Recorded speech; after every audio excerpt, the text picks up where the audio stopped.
Hello बच्चों, hope you are doing well. हमने काफी कुछ एटॉमिक स्ट्रक्चर में अभी तक कर लिया और काफी कुछ एटॉमिक स्ट्रक्चर में भी करना बाकी है।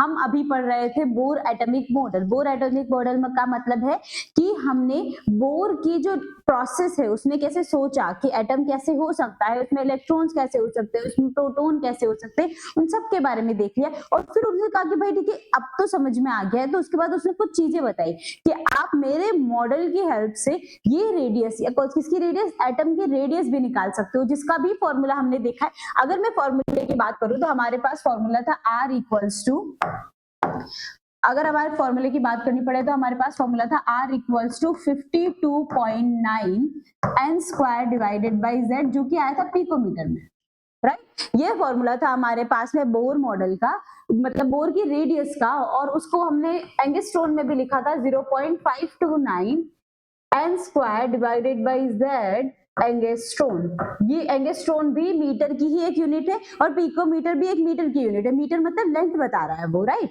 और हमें पता है कि एटम की रेडियस कितनी होती है, 10⁻⁻10 के आसपास में होती है, ठीक है। एटम की रेडियस तो मतलब उसके आसपास किसी पर्टिकुलर फिक्स एटम के लिए हमें कैसे निकालना है, हम इसके थ्रू निकालेंगे, ठीक है।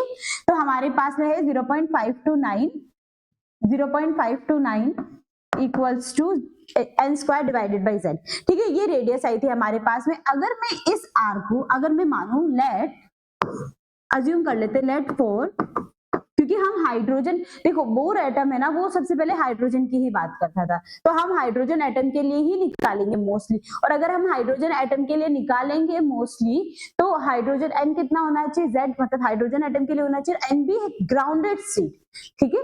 तो मैंने माना let 4 hydrogen atom, hydrogen atom क्या है, हाइड्रोजन एटम के लिए Z क्या होता है बेटा, हाइड्रोजन एटम के लिए Z होता है हमारे पास में Z इक्वल्स टू 1, और हाइड्रोजन एटम और ग्राउंड स्टेट मान लेते, मतलब जो एनर्जी स्टेट है वो मैंने ग्राउंड स्टेट मान ली। ग्राउंड स्टेट का मतलब होता है n equals to 1, energy state चालू ही 1 से होती है। जब भी अगर मैं बोलूंगी ग्राउंड स्टेट तो मतलब n इक्वल्स टू 1 है, ठीक है। रखते हैं इस फॉर्मूले में R इक्वल्स टू 0.529, ये हमारे पास में 1 का स्क्वायर हो गया डिवाइडेड बाई 1। तो इस कंडीशन पर इस रेडी को हम बोलेंगे Bohr's radii, Bohr's atomic radii, atomic ready.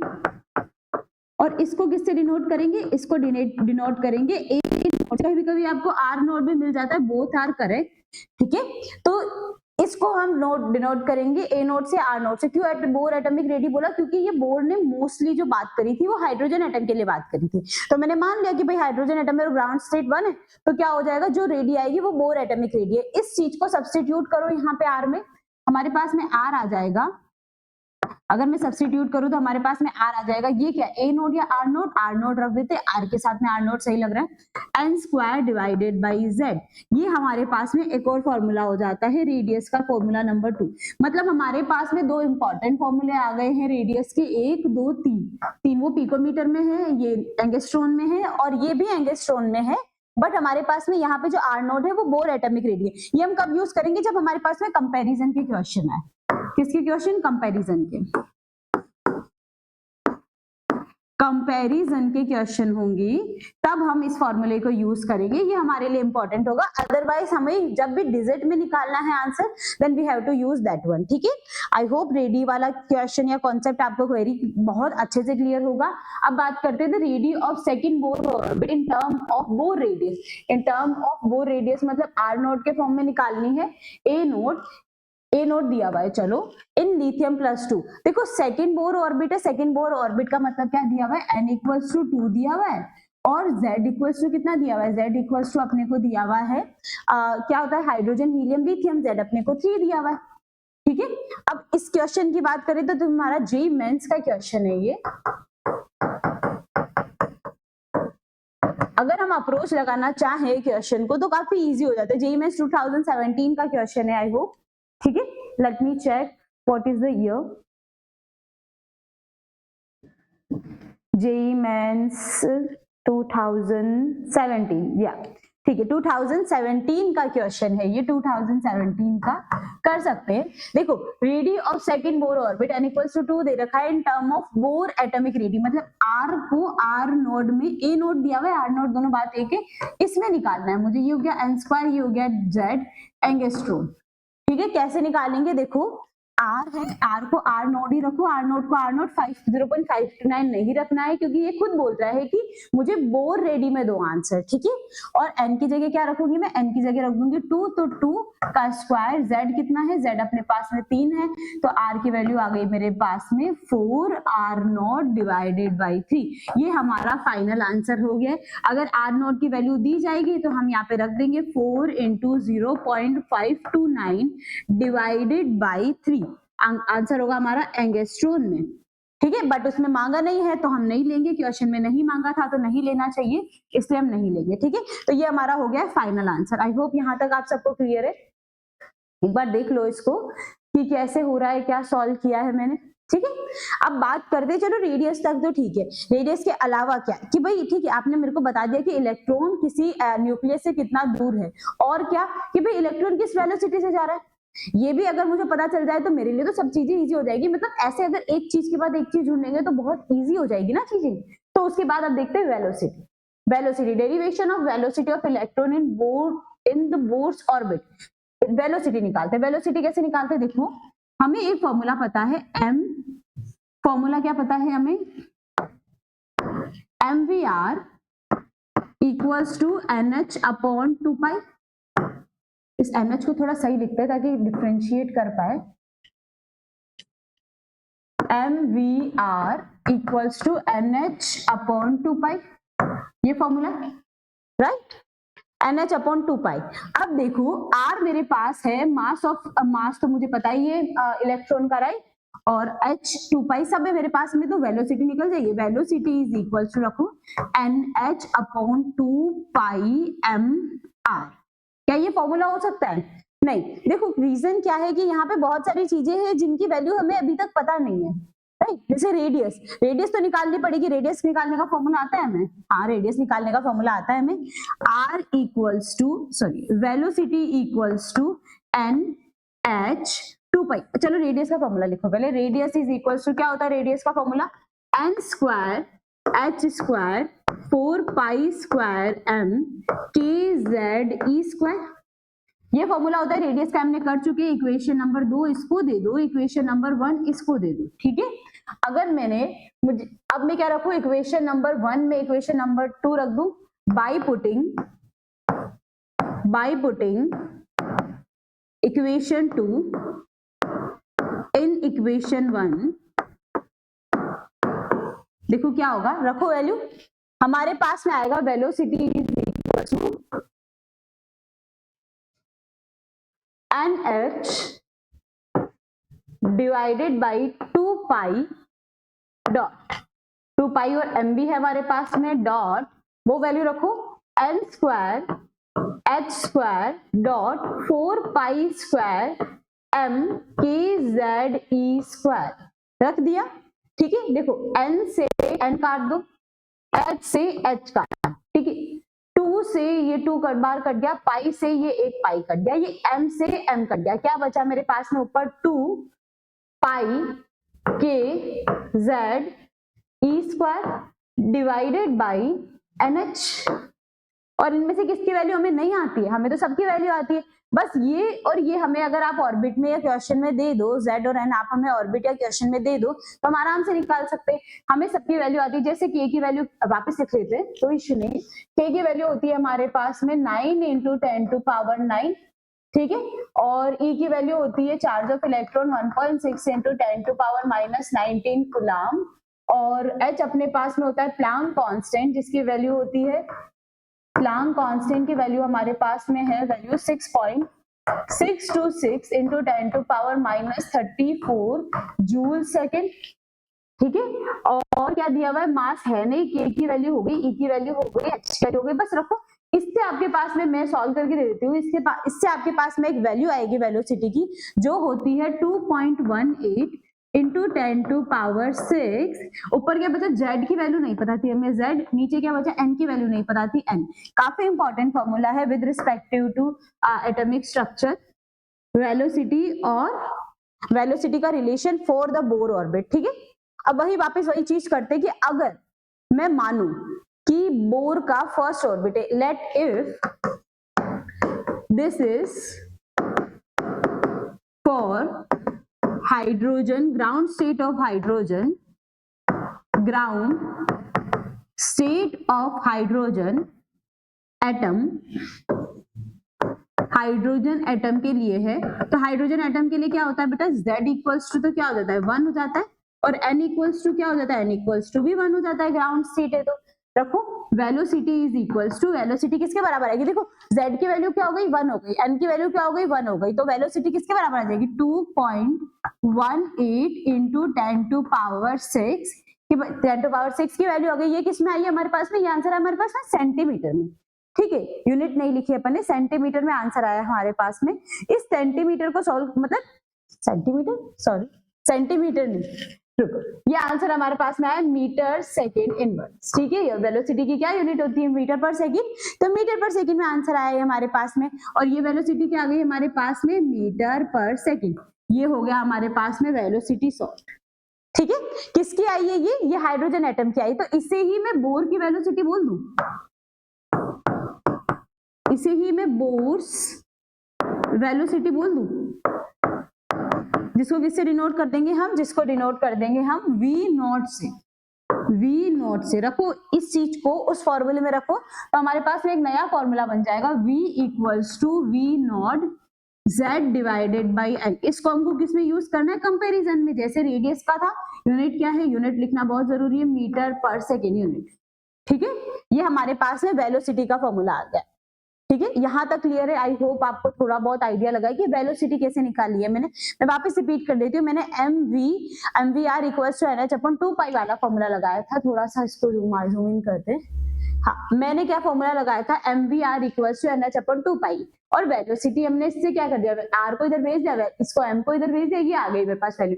अब रेडियस की वैल्यू हमने तो अभी पहले निकाली हुई है, रेडियस की वैल्यू, तो मैंने रेडियस की वैल्यू निकाली और इसको इसमें रख दिया। सिंपल, जैसे ही रखा मेरे पास में ये फॉर्मूला बना, और उसमें अगर मैं ये सारी वैल्यू रखूंगी, उसमें अगर मैं ये सारी वैल्यू रखूंगी, तो मेरे पास में ये फॉर्मूला आएगा वेलोसिटी का। और ये वेलोसिटी का फॉर्मूला अगर मैं हाइड्रोजन एटम के लिए सॉल्व करूं, तो मेरे पास में ये फॉर्मूला आएगा, जो कि इंपॉर्टेंट है, काफी इंपॉर्टेंट है। क्वेश्चन 1 और इक्वेशन 2 दे दो इनको, काफी इंपॉर्टेंट फॉर्मूलेस है विद रिस्पेक्टिव टू वेलोसिटी। ठीक है, आई होप ये थोड़ा बहुत क्लियर है आपको कि वेलोसिटी का फॉर्मूला क्या बनेगा। लेट्स सी, इसका एक क्वेश्चन करते हैं वेलोसिटी का for better understanding. if the velocity of electron in first orbit of hydrogen, first orbit दिया हुआ है बेटा, तो n इक्वल्स टू क्या हो गया 1 हो गया, ऑफ हाइड्रोजन एटम मतलब z इक्वल्स टू भी 1 हो गया, इज v मीटर पर second, then the velocity of electron in third orbit of lithium, third orbit मतलब सेकंड कंडीशन में n इक्वल्स टू 3 दे दिया है, और लिथियम एटम में मतलब z इक्वल्स टू भी 3 दे दिया है।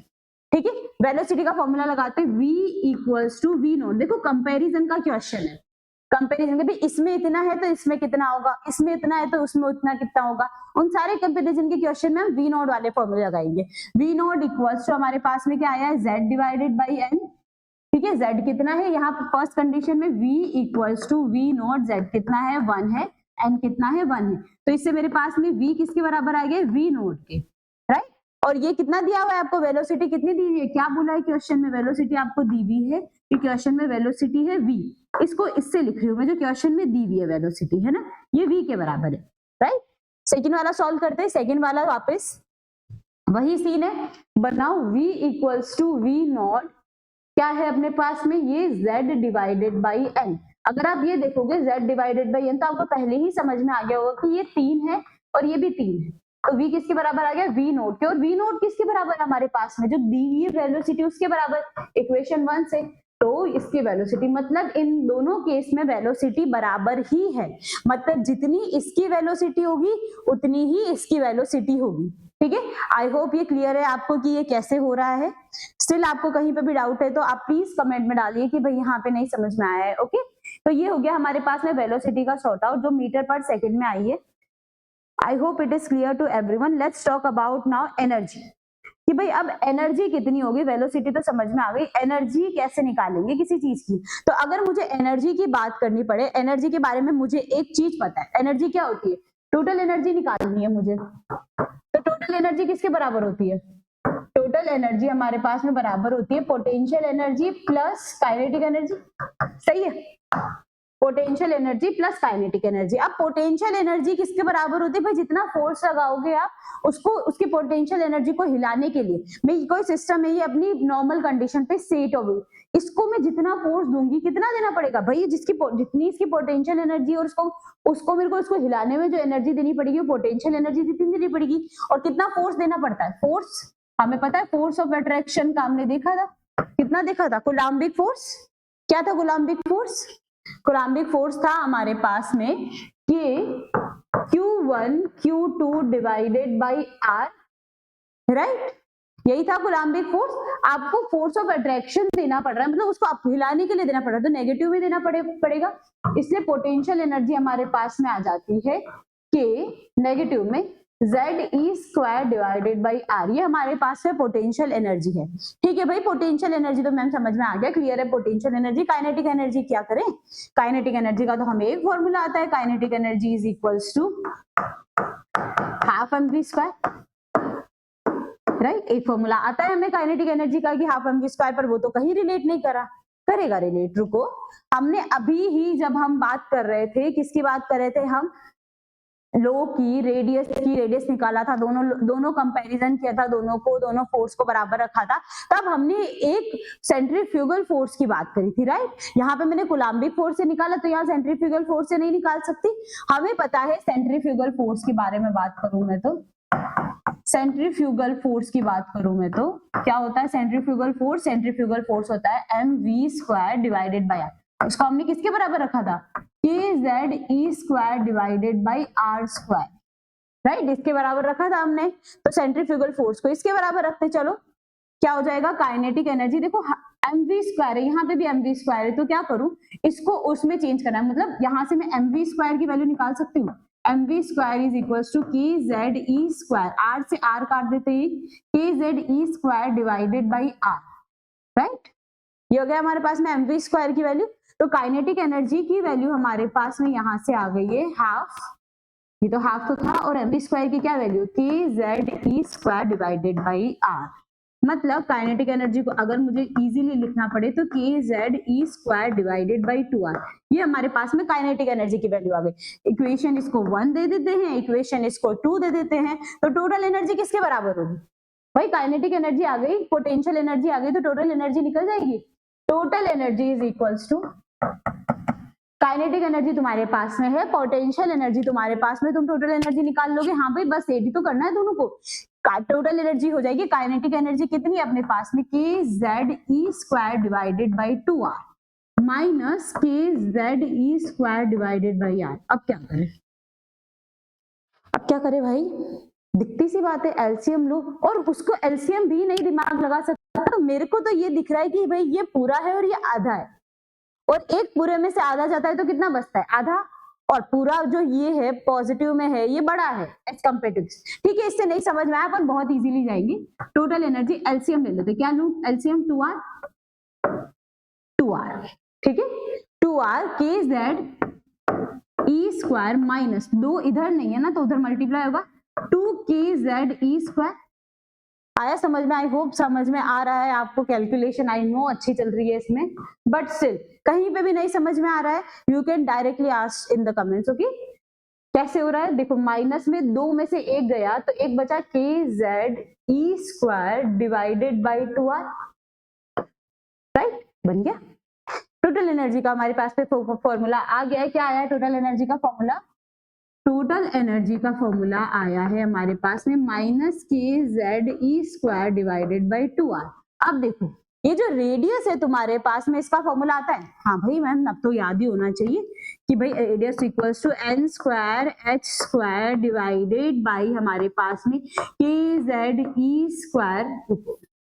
4π² m kZe² वाला फॉर्मूला था, ये तो रखेंगे, अगर मैं इसको यहाँ रखूंगी, रखते total energy is equals to minus K Z E square divided by 2 multiply by 4 pi square, sorry 4 pi नहीं आएगा, N square H square multiply by 4 pi square M K Z E square.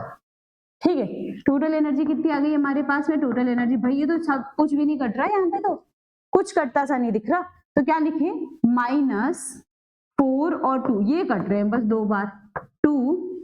अब और कुछ cut रहा है क्या? n से n नहीं है अपने पास में, ऊपर z हो गया, तो देखो क्या बन गया अपने पास में? k square z square m e to power 4 divided by n square h square. ठीक है, और अब इसके आगे क्या? इसके आगे तो हमें वैल्यू आती है मैम, कैसे आती है भाई? हमें पता है कि k की वैल्यू क्या होती है, हमें पता है, हमें नॉलेज है वैल्यू की। कैसे? k की वैल्यू हमारे पास में होती है 9 इंटू 10 टू पावर 9, राइट? दिखा है कितनी बार बता दिया, अब तो k की वैल्यू ये होती है h is equals to 6.626 into 10 to power -34 joule second. ठीक है, h हो गया m, मास ऑफ इलेक्ट्रॉन, यहाँ पे देखो मास ऑफ इलेक्ट्रॉन भी आया, तो वो होता है 9.1 इंटू 10 टू पावर -31। ठीक है, क्या होता है? kg में होता है। और मास ऑफ इलेक्ट्रॉन दे दिया है, z तो हमको निकालना ही है, और h लिख लिया मैंने, k भी लिख लिया मैंने, मास भी लिख लिया। इलेक्ट्रॉन का चार्ज होता है बेटा 1.6 इंटू 10 टू पावर -19 कूलम। ये सारी वैल्यू अगर आप रखोगे, वापस सिंप्लीफाई करके मैं दे दूंगी आपको, बट आपको आना चाहिए एट द एंड कि भाई किया क्या है। ठीक है, तो सिंप्लीफाई करेंगे अगर हम इसको, तो देखो माइनस में आ रहा है, तो टोटल एनर्जी अगर माइनस में हमारे पास आएगी तो ये भी माइनस में आएगी 2.18। अरे ये तो 2.18 तो अभी वेलोसिटी में लिखा है, हाँ हाँ भाई 2.18 वेलोसिटी में लिखा है, इनटू 10 टू पावर -18। ऊपर क्या है देखो बेटा, जेड स्क्वायर, नीचे क्या है? N square, z square divided by n square.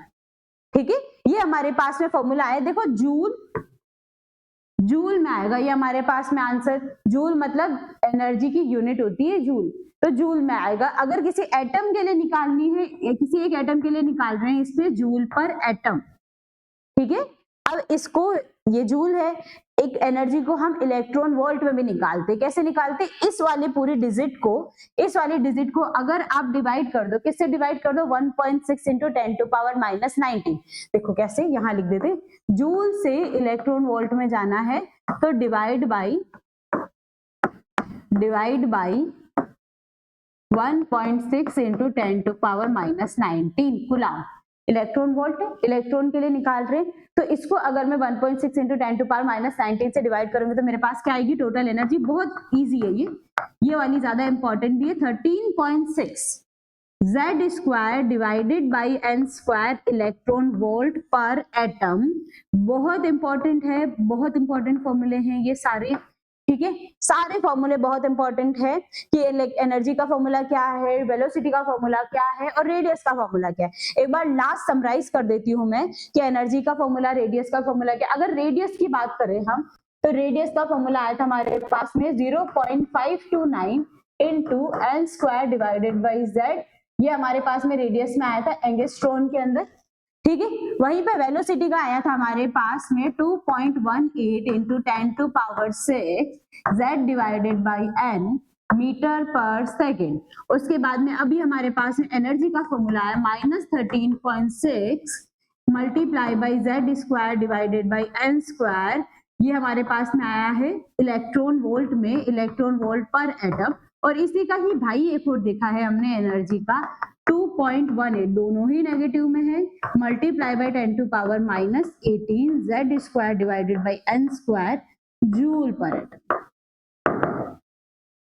I hope ये सारा जो कंटेंट है आज का, कि भाई इतने फॉर्मूले हमने आज देखे हैं, ये काफी आपको अच्छे से याद होने चाहिए, आपको अच्छे से समझ में आने चाहिए। याद तो फिर भी ठीक है, समझ में आने चाहिए। होप आज की क्लास में आपको काफी अच्छा लगा होगा पढ़ के कि हाँ ठीक है, पता चल रहा है कि फिजिक्स वाली केमिस्ट्री पढ़ रहे हैं। स्टिल आपको कहीं पे भी डाउट है, you can directly connect. Thank you so much, bye bye.